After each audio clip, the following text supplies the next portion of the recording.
మనం సెషన్ 4 చూడబోతా ఉన్నాం. ఈ సెషన్ 4 అనేది క్రైస్తవులైన వారు ఎలా దేశాలను ట్రాన్స్ఫార్మ్ చేశారో, రూపాంతరం చేశారో మనం చూస్తాం. అది 15వ శతాబ్దం వరకు, 1500 వరకు యూరోప్ ఖండంలో ఎలా దేశాలను రూపాంతరం పరిచారో మనం చూస్తాం. గడిచిన సెషన్స్ లో మనము ప్రభుత్వాల ఏర్పాటు, దేశముల ఏర్పాటు, యేసు క్రీస్తు వారు మన సంఘము సమాజ పరివర్తనకు ఎలా కృషి చేసిందనే విషయాన్ని మనం చూసాం.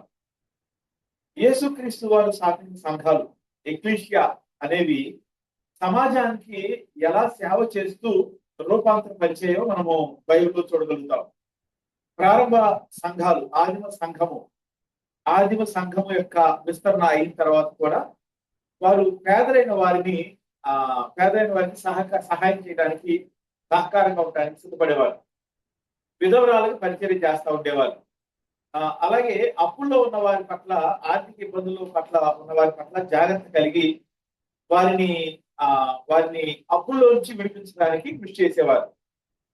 ఈ ప్రారంభ సంఘాలు, ఎక్లీషియాలు ఒక పౌర సముద్రంలాగా ప్రజల మధ్య ఉంటూ, ప్రజల మధ్య ఎలా ప్రజలకు ఉపయోగపడాలో ఆ పరిచయంలో కొనసాగుతూ ఉండేవాళ్ళు. కేవలము ఆత్మీయ రక్షణ మాత్రమే కాదు, ఆత్మలు సంపాదించడం మాత్రమే కాదు, కానీ వారున్న సమాజంలో, సొసైటీలో వాళ్ళొక ట్రాన్స్ఫార్మింగ్ ఏజెంట్ గా పనిచేస్తూ ఉండేవాళ్ళు. అది బైబిల్ వారికి యేసు ప్రభువు నేర్పించిన విధానం. ఆ పరిచర్య కొనసాగటాన్ని మనం చూస్తాము. అదే పరిచర్య 1500వ సంవత్సరం వరకు ఎలా కొనసాగిందో, ఐరోపా ఖండం యొక్క దేశాలను ఈ ఎక్లీషియా లేదా ఈ క్రీస్తును నమ్ముకున్న వారు, క్రైస్తవులుగా పిలువబడుతున్న వాళ్ళు ఎలా రూపాంతరం పరిచారో ఈ 4వ సెషన్ లో మనము చూడటానికి ప్రయత్నం చేద్దాం. ఈ 4వ సెషన్ లో మనము కొన్ని ముఖ్యమైన విషయాలు గమనించడానికి ప్రయత్నం చేద్దాం. సంఘ చరిత్రలో నుంచి, అలాగే చరిత్రలో నుంచి. ఈ 4వ సెషన్ లో మనం చూసినప్పుడు ప్రారంభ క్రైస్తవ సంఘం ఎదుగుతా ఉన్నప్పుడు శ్రమల వల్ల అనేక దేశాలకు అది విస్తరించిందని మనం చూస్తాం. ఎక్కడికి వెళ్ళినా సరే వారున్న సమాజంలో సునగోగుల్లోనూ అలాగే పౌర సమితులతోనూ వారు మాట్లాడుతూ ఆ సంఘములోనికి, ఆ సమాజంలోనికి దైవ లక్షణాలని పెంపొందించడానికి, దేవుని బోధలను వారు నివసిస్తున్న ప్రజల్లో దేవుని బోధన అనుసారము నీతివంతమైన వ్యక్తులుగా వారిని మార్చడానికి ఈ సంఘము ప్రయత్నం చేస్తూ ఉండేది. చర్చ్ ప్రయత్నం చేస్తూ ఉండేది, ఎక్లీషియా ప్రయత్నం చేస్తూ ఉండేది. అది కొనసాగుతూ ఉన్న క్రమంలో దగ్గర 320 ఆ ప్రాంతాల్లో కాన్స్టాంటైన్ అనే ఆయన, రోమా చక్రవర్తి, మొట్టమొదటిసారిగా క్రైస్తవుడయ్యాడు. అప్పుడు వరకు దగ్గర 300 సంవత్సరాలు క్రైస్తవులు అనేక శ్రమలను, చిత్రహింసలను అనుభవించడం మనకి సంఘ చరిత్రలో మనం చూడగలుగుతాం. ఆయన 320 ఆ ప్రాంతాల్లో కాన్స్టాంటైన్ అనే రోమా చక్రవర్తి క్రైస్తవుడు అయిన తర్వాత క్రైస్తవ్యాన్ని ఒక సిస్టమాటిక్ రిలీజియన్ గా చేయడానికి ప్రయత్నం చేస్తాడు. అప్పటి నుంచి రకరకాల దేశాలకు వారు క్రైస్తవ్యాన్ని సరైన రీతిలో వ్యాప్తి చేయడానికి వారికి అవకాశం దొరుకుతుంది. ఐరోపా ఖండంలోనికి, ముఖ్యంగా ఐర్లాండ్ లోనికి క్రైస్తవ్యము వ్యాపించిన విధానము చాలా ఆసక్తికరంగా ఉంటుంది. మీలో చాలా మందికి సెయింట్ ప్యాట్రిక్ అనే వ్యక్తి గురించి వినుంటారు. సెయింట్ ప్యాట్రిక్ అనే వ్యక్తి క్రీస్తు శకం 461 సంవత్సరంలో చనిపోయిన వ్యక్తి. ఆయన సెయింట్ ప్యాట్రిక్ అంటారు. ఆయన రోమా బ్రిటిష్ సామ్రాజ్యంలో పుట్టిన వ్యక్తి. బహుశా స్కాట్లాండ్ ప్రాంతానికి చెందిన వ్యక్తి అని చాలా మంది నమ్ముతారు. ఆయన 16వ సంవత్సరంలో ఆయన్ను ఐర్లాండ్కి చెందిన కొంతమంది పైరేట్స్ ఆయన కిడ్నాప్ చేసి ఐర్లాండ్ తీసుకెళ్లిపోతారు. ఐర్లాండ్ తీసుకెళ్లిపోయిన తర్వాత దాదాపు 9-10 సంవత్సరాల తర్వాత ఆయన ఎలాగో తప్పించుకుని మరలా తన సొంత దేశమైన రోమా బ్రిటన్కి, బ్రిటిష్ దేశానికి చేరుకుంటాడు. అక్కడ ఆయన బైబిల్ ట్రైనింగ్ చేస్తాడు, వేదాంత విద్యను అభ్యసిస్తాడు ఫ్రాన్స్ దేశంలో, ఐరోపా దేశంలో. చదివిన తర్వాత తన థియలాజికల్ స్టడీస్ అయిపోయిన తర్వాత మరలా తిరిగి ఎక్కడైతే తను బానిసగా పట్టబడ్డాడో అదే ఐర్లాండ్ దేశానికి మరలా తిరిగి వెళ్తాడు. ఒక బలమైన పరిచయం చేస్తాడు. కొద్ది సంవత్సరాల్లోనే ఐర్లాండ్ దేశం మొత్తం కూడా క్రైస్తవులుగా మార్చబడతారు. దేశం మొత్తాన్ని దేవుని దగ్గరికి తీసుకొచ్చిన మొట్టమొదటి అపోస్తలుగా అని చెప్పొచ్చు. అపోజిల్ ఆఫ్ ఐర్లాండ్ అని అంటారు ఆయన. ఐర్లాండ్ దేశానికి అపోస్తలుడు అని పిలుస్తారు. ఇన్ఫాక్ట్ ఆయన యొక్క విశేషమైన కృషి వలన ఆ దేశం మొత్తం క్రైస్తవులుగా మార్చబడతారు. యథార్థమైన క్రైస్తవులుగా ఆ దేశం మొత్తం రూపాంతరపరచబడుతుంది. ఆ రాజులు అనేక మంది ఆయన యొక్క బోధన చేత ప్రభావితమై వారు కూడా క్రైస్తవులు అవుతారు. బైబిల్ ప్రకారంగా ఎలా ఒక మంచి పరిపాలన అందించాలో వారిని ప్యాట్రిక్ నడిపిస్తాడు. ఇది ఐరోపా ఖండంలోని ఒక మొట్టమొదటి క్రైస్తవ దేశంగా ఐర్లాండ్ దేశాన్ని మనం చూడవచ్చు.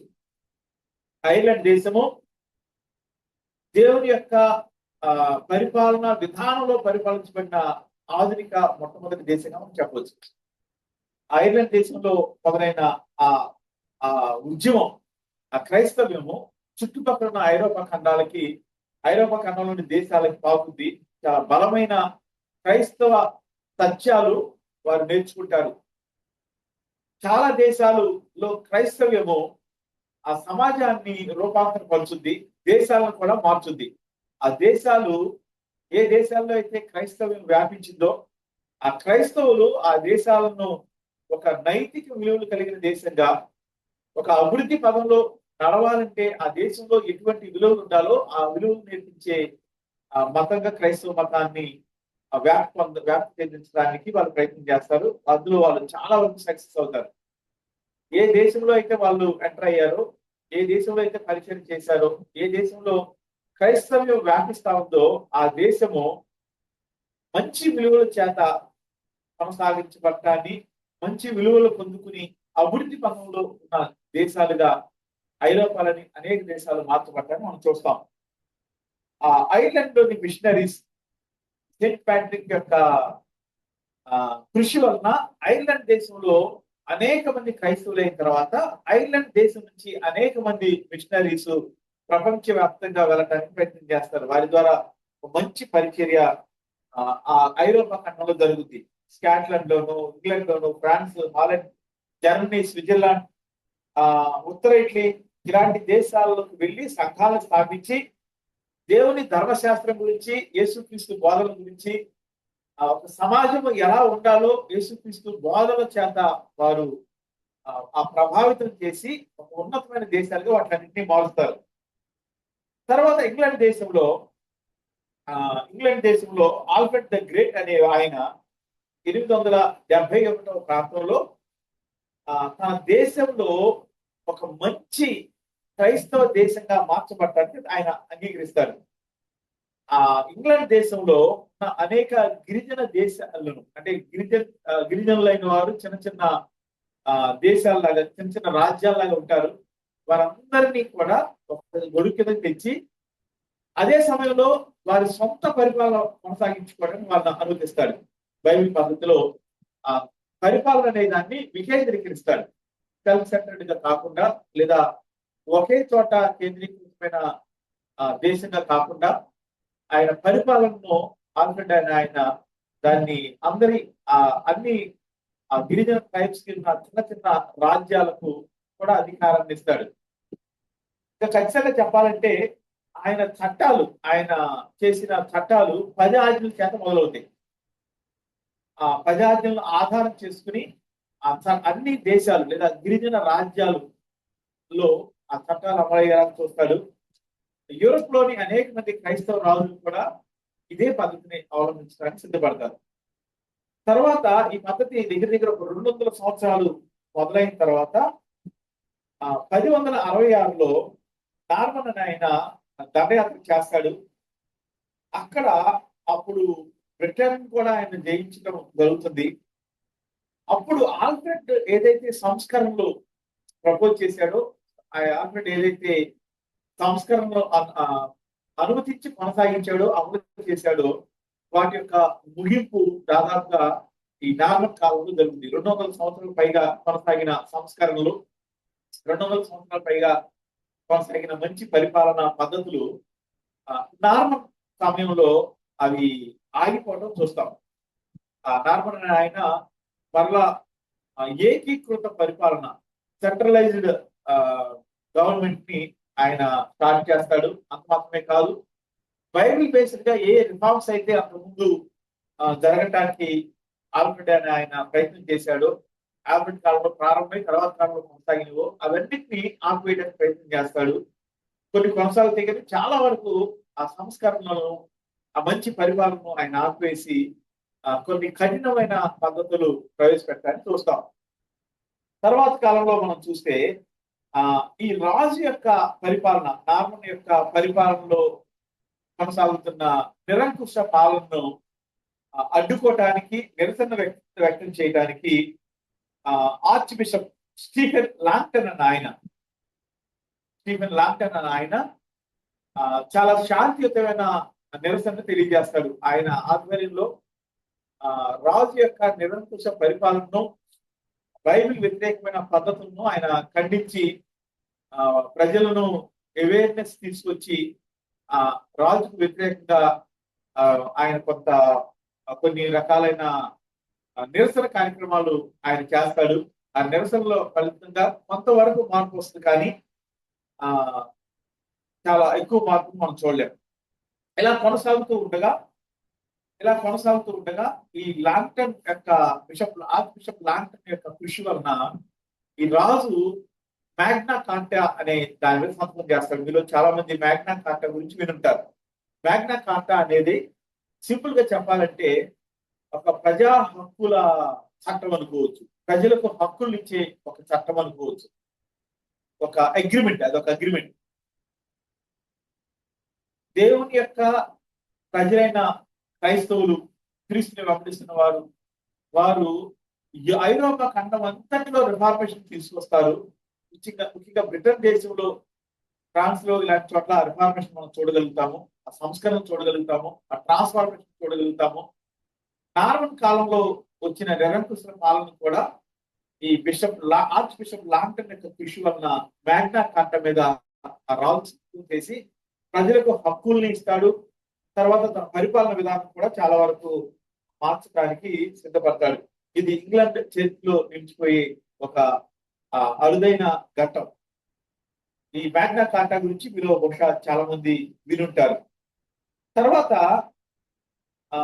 కాలంలో సంఘము, అప్పుడు క్యాథలిక్ సంఘంగా పిలువబడుతున్న సంఘంలోని బిషప్స్ లేదా సంఘంలోని పోప్, దానిలో ఉన్న ప్రీస్ట్, వీళ్ళు చాలా మంది వారున్న ప్రాంతాల్లో ప్రజలకు ఉపయోగకరమైన వ్యక్తులుగా ఉండాలని, వారు ఉంటున్న సంఘంలో, సమాజంలో, అలాగే దేశంలో దేవుని చిత్తానుసారమైన ట్రాన్స్ఫార్మేషన్ తీసుకురావాలని ప్రయత్నం చేసినప్పటికీ కొన్ని సంవత్సరాలు దాటిన తర్వాత చర్చిలో కూడా నిరంకుశ పాలన, రకరకాల ఆచారాలు ఇలాంటి ప్రారంభమయ్యి అలా కొనసాగటం చూడగలుగుతాం. చర్చి కూడా ట్రాన్స్ఫార్మ్ చేయాల్సిన చర్చే, రూపాంతరం చేయాల్సిన చర్చే మనుషులకు వ్యతిరేకమైన పద్ధతులను, సంఘ సభ్యులకు వ్యతిరేకమైన పద్ధతులను, బైబిల్కి వ్యతిరేకమైన పద్ధతులను, ఆచారాలను తీసుకొచ్చే పరిస్థితిని మనం చూస్తాం.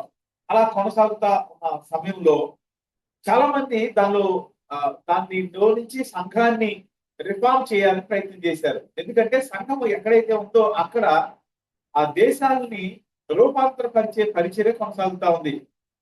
ఆ పరిచర్య సంఘం యొక్క పనుల వల్ల, సంఘంలోని ఆచారాల వల్ల, పోపు తీసుకుంటున్న అసంబద్ధమైన, నిరంకుశమైన నిర్ణయాల వల్ల సంఘం పాడైపోయి ఏ దేశాలైతే రిఫార్మ్ అవుతా ఉన్నాయో, ఏ దేశాలైతే ట్రాన్స్ఫార్మ్ అవుతా ఉన్నాయో ఆ పరిచర్య దెబ్బతింటుంది. కాబట్టి చాలా మంది ప్రీస్ట్స్ కృషి చేస్తారు.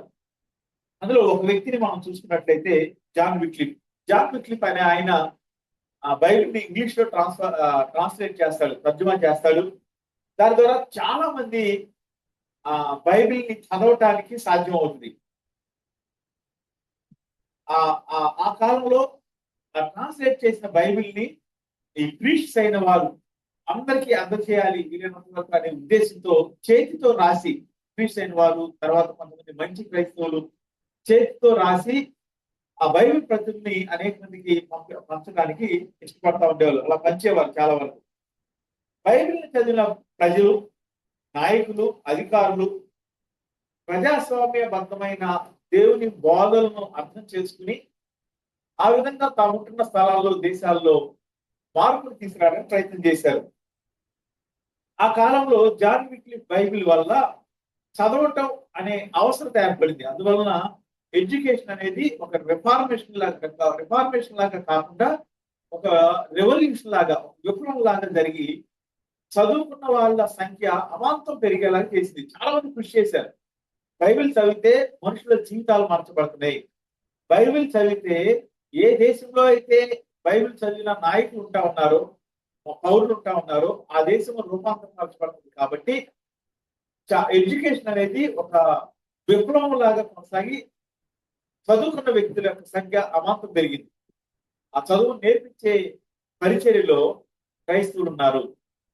చదువు నేర్పించే భారాన్ని క్రైస్తవులు, ముఖ్యంగా యాజకులైన వారు, ప్రీస్ట్ అయిన వారు, ఆయా స్టేజెస్ లో ఉన్న ముఖ్యమైన క్రైస్తవ నాయకులు తమ భుజాల మీద వేసుకున్నారు. అలా కొనసాగుతూ ఉంది. అలా కొనసాగే క్రమంలో జాన్ హస్ అనే ఆయన గురించి కూడా మీరు వింటారు. జాన్ హస్ అనే ఆయన బైబిల్ ని మనుషులకు అందుబాటులోకి తీసుకురావడం వల్ల ఆయన మీద మరణ శిక్ష అమలు చేస్తారు. జాన్ విక్లిఫ్ చనిపోయిన తర్వాత కూడా అప్పుడు కాలంలో ఉన్న ముఖ్యమైన వ్యక్తులు, ఒక రకంగా చెప్పాలంటే సంఘమే, ఆయన యొక్క ఎముకలను, ఆయన తర్జుమా చేసిన బైబిల్ ప్రతులను కాల్చివేయడానికి ప్రయత్నం చేసింది. కాల్చివేశారు. ఎంతగా బైబిల్ కాల్చివేయాలని ప్రయత్నం చేశారో అంతగా బైబిల్ మనుషులకి అందుబాటులో రావడం జరిగింది. ఈ బైబిల్ ట్రాన్స్లేషన్ అనే ఉద్యమము దేశాన్ని రూపాంతరం చెందించాలనే లక్ష్యంతో కొనసాగింది. అది కొన్ని సంవత్సరాల కొనసాగిన తర్వాత జాన్ గుటెన్బర్గ్ అనే ఆయన ప్రింటింగ్ మిషన్ కనుక్కున్నాడు.